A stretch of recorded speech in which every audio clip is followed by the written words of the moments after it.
சங்கீதம் 45. சோஷனீம் என்னும் வாத்தியத்திலே வாசிக்க, கோராகின் புத்திரரிலுள்ள ராக தலைவனுக்கு ஒப்புவிக்கப்பட்ட நேச பாட்டாகிய சங்கீதம். என் இருதயம் நல்ல விசேஷத்தினால் பொங்குகிறது. நான் ராஜாவை குறித்து பாடின கவியை சொல்லுகிறேன். என் நாவு விரைவாய் எழுதுகிறவனுடைய எழுத்தாணி. எல்லா மனுபுத்திரரிலும் நீர் மகா சௌந்தரியமுள்ளவர். உம்முடைய உதடுகளில் அருள் பொழிகிறது. ஆகையால் தேவன் உம்மை என்றென்றைக்கும் ஆசீர்வதிக்கிறார்.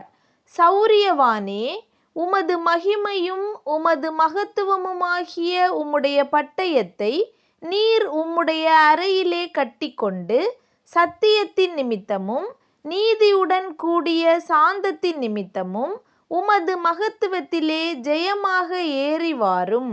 உமது வலது கரம் பயங்கரமானவைகளை உமக்கு விளங்க பண்ணும். உம்முடைய அம்புகள் கூர்மையானவைகள்.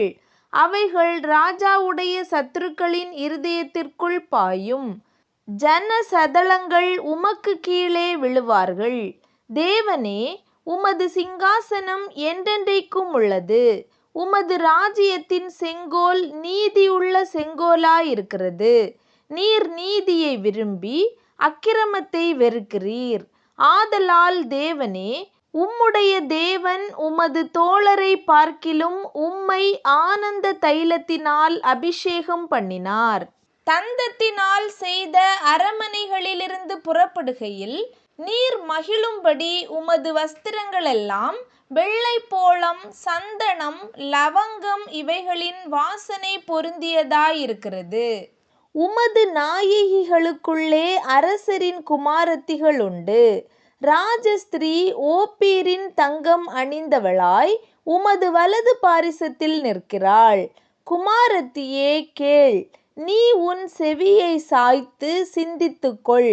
உன் ஜனத்தையும் உன் தகப்பன் வீட்டையும் மறந்துவிடு. அப்பொழுது ராஜா உன் அழகில் பிரியப்படுவார். அவர் உன் ஆண்டவர். ஆகையால் அவரை பணிந்துகொள். தீரு குமாரத்தி காணிக்கை கொண்டு வருவாள். ஜனங்களில் ஐஸ்வர்யவான்களும் உன் தயவை நாடி வணங்குவார்கள். ராஜகுமாரத்தி உள்ளாக பூரண மகிமை உள்ளவள். அவள் உடை பொற்சரிகையாயிருக்கிறது. சித்திரத் தையலாடை தரித்தவளாய் ராஜாவினிடத்தில் அழைத்து கொண்டு வரப்படுவாள்.